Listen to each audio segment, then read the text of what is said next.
안녕하세요. 저는 이나사라는 인테리어 업체를 운영하고 있는 대표 김민수입니다.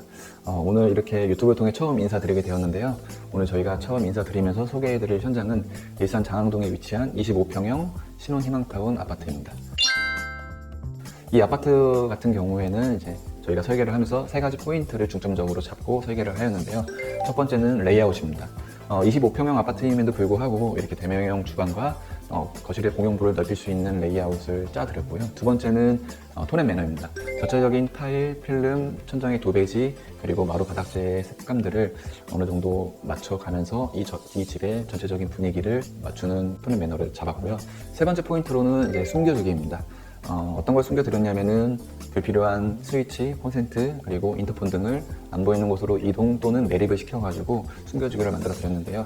정말 필요한 부분의 콘센트들과 필요한 부분의 스위치들을 배치하면서 공간을 조금 더 깔끔하고 듬직하게 연출하기 위해서 노력하였습니다. 첫 번째 현관입니다. 저희가 이 현관에서 중점적으로 생각했던 부분은 수납 공간과 넓은 현관이었습니다.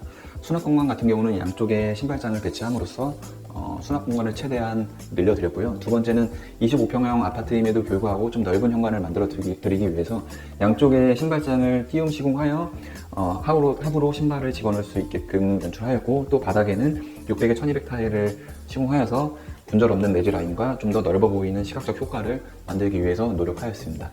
그리고 이렇게 안쪽으로 가시게 되면은 저희가 중문인데요. 중문 같은 경우는 보통 이제 원슬라이딩으로 했을 때 하부 레일이나 이제 바깥쪽으로 노출되는 경우가 많이 있는데, 저희는 상부 구동형을 선택하여서 밑에 타일과 마루가 만나는 부분에 레일이 없게끔 연출을 하였고요. 두 번째로는 이제 매립 포켓 중문을 이제 시공하면서 안쪽에 이제 벽면이 도어로 가려지지 않고 한 벽면으로 쭉 이어져 보일 수 있게끔 연출했습니다.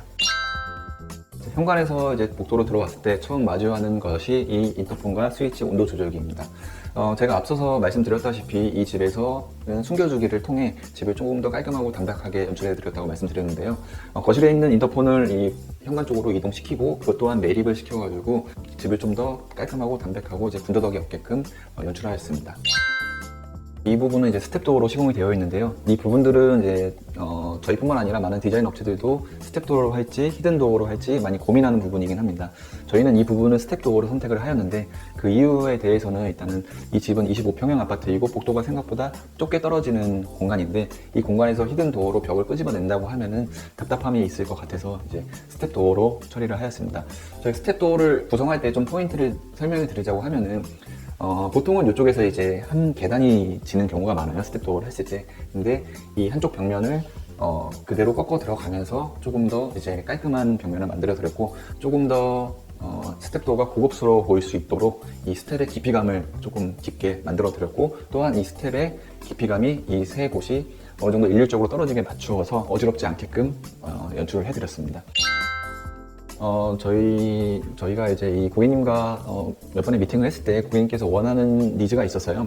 첫 번째는 소파가 없는 집이었고 TV가 없는 집이었습니다. 그리고 최대한 깔끔하고 담백하게 만들어 드리는 점, 그리고 톤을 조금 더 따뜻하게 연출하는 점이 고객님의 니즈 사항이었고, 그걸 맞추기 위해서 저희는 영림사에서 운영하는 발렌포그라는 필름과 디아망 그리고 올고다의 마루를 써가지고 전체적인 톤앤 매너를 맞추었고요.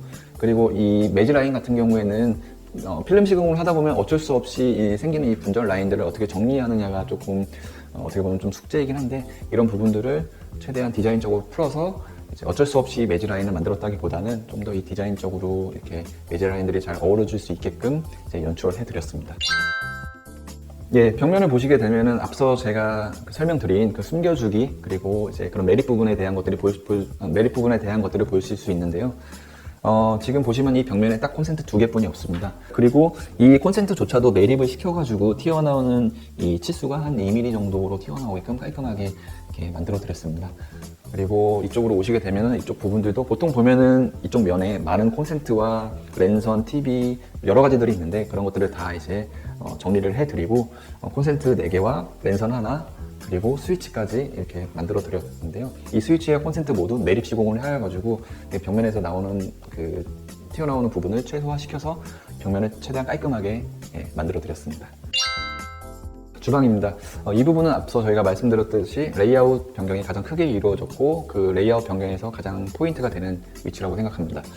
이 부분 같은 경우에 원래는 이쪽 벽면과 이쪽에 기역자 주방이 되어 있었는데 이 부분들을 저희는 이제 11자 대면형 주방으로 만들어 드렸고 애초에 원래 계획에서는 이쪽이 다 키 큰 장으로 풀로 이제 들어가가지고 이제 뒤쪽이 많이 보시는 대면형 주방을 이제 만들어 드리려고 했었는데 그렇게 된다고 하면은 이 조리 공간이 너무 협소하고 또한 뭐 수납을 늘릴 수는 있겠지만은 일단 설거지거리나 그런 음식물들이 계속 아일랜드 위에 쌓여 있기도 하고 또한 뒷부분이 너무 답답해 보이고 창문도 없애야 되는 단점이 있기 때문에 저희는 이 부분을 상하부 장으로 나눠서 좀 더 개방감을 확보하고 조리 공간과 설거지 공간을 조금 분리하여 이제 설계를 해드렸습니다. 대면형 주방을 만들기 위해서 저희가 필수적으로 해야 될 것들이 있었는데 그게 바로 냉장고의 위치였습니다. 냉장고가 사실은 갈 데가 없어서 이 주방 레이아웃을 짜는데 조금 많이 고민을 했어요. 근데 이제 고객님과 많은 미팅을 통해서 이제 이 기존에 있던 세탁실을 확장을 해서 그 부분에 냉장고를 넣음으로써 이 주방을 만들 수 있었고요. 그러면 이쪽에 있는 세탁기는 어디로 갔냐? 저희가 아까 말씀드렸다시피 세탁기를 위치한 공간인데요. 이 바로 뒤쪽이 아까 세탁실이었습니다. 뒤쪽에 있는 수도와 급수와 배수를 이쪽으로 옮겨가지고 세탁기에 대한 그 배수를 해결해 드리고 또한 이 세탁기가 들어갈 수 있는 공간을 만들어서 이쪽을 세탁실로 만들어 드렸습니다.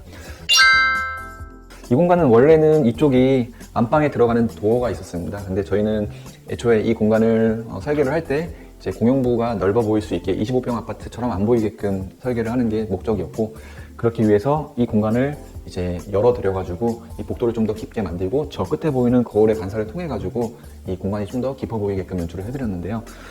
이쪽으로 오시다 보면은 안방에 딸린 화장실입니다. 원래 이제 안방에 딸린 화장실을 이제 공용부 화장실로 만들어 드렸고 안방 같은 경우는 이제 어떻게 보면은 협소할 수 있어요. 근데 하지만은 고객님께서는 잠만 주무시면 된다 하시기 때문에 딱 편하게 잠만 잘 수 있는 공간으로 만들어 드리고 나머지 공용부 공간을 좀 넓게 빼드렸습니다. 또한 저희가 이제 이 부분은 슬라이딩 도어인데 정확한 명칭은 없어요. 저희가 뭐 스텝 슬라이딩이라고 부르기도 하는데 이 도어를 이제 여닫이로 하게 된다면은 장이 걸리거나 침대가 걸리거나 이제 공간에 대한 이제 마이너스적인 요소들이 있기 때문에 저희가 이 도어를 슬라이딩 도어로 만들어 드렸는데 저희의 이 컨셉이 전체적으로 스텝 도어로 이루어지기 때문에 이 슬라이딩 도어 또한 스텝 형식을 이용하여서 이제 스텝 도어랑 같이 보이게끔 스텝 슬라이딩 도어를 만들어 드렸습니다. 이 아파트가 이제 신혼 희망타운이다 보니까 이 공간이 아이의 공간으로 나눠져 있었는데 저희는 이 공간을 다 이제 공용부로 빼면서 공용부를 좀 늘려드렸고 이 뒷부분은 이제 전면에서 보이지 않기 때문에 부족한 수납들을 이제 채워드려가지고 수납이 조금 더 들어갈 수 있게끔 연출해드렸습니다. 여기서는 세 가지 포인트가 있는데요. 첫 번째로는 아까 설명드렸다시피 거울로 인해서 공간이 좀 더 깊고 넓게 보이는 부분, 그리고 두 번째는 이 간접 조명입니다. 이 간접 조명 같은 경우에는 저 복도에서 이 조명이 보이지는 않아요. 하지만 저녁에 이것을 켰을 때 은은하게 이 거울 쪽으로 빛이 나와서 이 부분이 조금 더 분위기 있게끔 연출되었으면 좋겠다는 생각으로 설계를 하였고요. 세 번째로는 이제 이 콘센트 부분입니다. 저희가 앞서 말씀드렸다시피 조금 이 집을 조금 깔끔하고 담백하게 만들기 위해서 이제 숨겨주기를 하였는데 이 서랍 안쪽으로 콘센트를 만들어 드려서 전자제품들이나 뭐 드라이기들을 안에서 항상 정리할 수 있게끔 이제 이 공간을 만들어 드렸습니다. 전체적으로 톤앤 매너에 대한 부분들을 설명을 드릴 텐데요. 일단은 이렇게 영림의 발렌 포구 필름을 이용해서 이제 전체적인 대부분의 공간을 연출을 하였고 쭉 따라오시다 보면은 일단은 이쪽 부분은 전체 필름이에요. 그리고 이쪽에서부터 벽제 대리석이 이어지고 그와 색감이 맞는 이제 가구 색감으로 이제 전체 톤앤 매너를 맞췄습니다. 보통 이제 이쪽 부분까지 대리석을 같이 끌어오는 경우가 많은데 이렇게 된다면은 저희가 이제 이 재료를 끊기가 굉장히 어려운 부분들이 있어요. 그래서 이 부분들은 이제 필름으로 가고 이 부분은 이제 인조 대리석을 통해 가지고 이제 맞춰 드렸습니다. 또한 이쪽에서 아일랜드에서 보면은 저 측면 부분들은 이제 물이 튀는 부분이기도 하기 때문에 필름으로 했을 때 이제 나중에 조금 하자나 이런 부분들이 이제 우려가 되는 부분이 있어서 이쪽은 타일로 시공을 했고요. 타일이 쭉 따라가다 보면은 다시 또 필름으로 이어지는 부분들이 있어요. 근데 타일과 필름을 이제 이어지는 부분에서 재료 분리를 어떻게 할 거냐 고민을 했을 때 이런 브론즈 경을 중간에 한번 끼워가지고 타일에서 필름으로 자연스럽게 넘어갈 수 있게끔 이 집의 전체적인 분위기를 맞춰드렸습니다. 이번에 보실 공간은 이제 욕실입니다. 저희는 이 집이 이제 아기를 키우는 집이다 보니 욕조가 필수적으로 있어야 된다고 판단을 해서 이제 욕조를 배치해 드렸는데, SMC 욕조를 좀 더 고급스럽게 만들기 위해서 저희는 벽면을 이제 안쪽으로 두다기보다는 한 뎁스 빼가지고 조적벽을 만들어 드리고, 그 위에 파티션을 세워가지고 좀 더 이 욕조를 조금 더 이쁘게 만들어 드렸고요. 그 앞쪽으로 라인 육과를 벽대 벽으로 끝까지 빼드렸어요. 이럴 경우에 욕조에서 튀는 물이 바로 이쪽으로 빠질 수 있는 장점이 있고요. 여기서 이제 물 청소를 할 때 바로 물이 이쪽으로 빠질 수 있는 장점이 있습니다. 보통 호텔 같은 데 보면은 도장 제품으로 되어 있거나 이렇게 천장을 고급스럽게 떨어뜨리는 경우가 많아요. 그래서 저희도 일단은 이 천장에 이노솔을 쳐가지고 이 욕실 자체를 조금 더 고급스럽게 빼드렸고, 조명은 이제 옆에 있는 간접 조명과 앞쪽에 다운라이트, 그리고 이제 이 상부장 밑에 이제 간접 조명을 만들어가지고 전체적인 조명 밸런스를 맞추었습니다. 환풍기 같은 경우는 이제 문 입구 바로 위쪽에 만들어가지고 이제 문을 열었을 때 환풍기가 보이는 그 단점을 없애드렸습니다. 예. 지금까지 일산 장항동에 위치한 신혼희망타운 25평 아파트에 대해서 소개를 해드렸는데요. 어떻게 보셨나요? 저희가 이제 유튜브 촬영이 처음이다 보니까 조금 어색한 부분도 있고 자연스럽지 못한 부분도 있고 놓친 부분도 많아요. 하지만 이제 다음 현장에서부터 조금 더 이제 자연스럽게 그리고 또 더 좋은 현장으로 만나뵐 수 있도록 노력할 거고요. 앞으로도 많은 관심 부탁드리겠습니다. 그럼 지금까지 이나사 대표 김민수였습니다. 감사합니다.